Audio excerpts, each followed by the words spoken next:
Karibu katika series yetu namba 2, tafuta maarifa. Jambo lingine ambalo unaweza kutembea katika barabara ya kufuata ni kutafuta maarifa. Katika maisha yetu tunaambiwa kwa kila kitu ambacho tunataka kufanya lazima moja tutafute maarifa. Kwenye jambo lolote ambalo tunataka kuanza kulifanya, tafuta maarifa.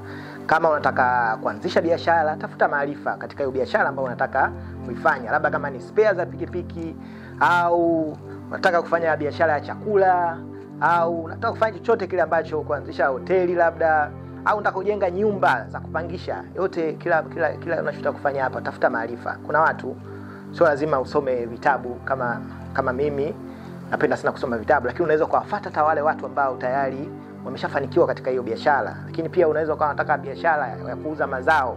Kuna watu wengi wanafanya hiyo biashara.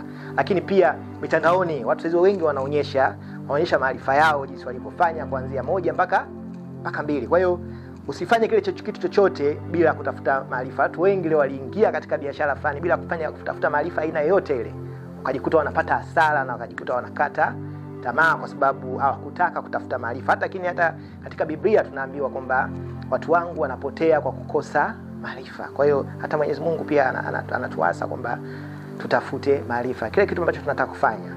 Mimi nahamasisha hapa baada ya kusoma vitabu vingi na kupata mifano mingi. Leo niko hapa mbele zenu. Kwa hiyo tunaendelea tutafute maarifa. Uliza, hata kwa kuuliza tu. Sio lazima ukasome vitabu. Uliza watu. Karibu.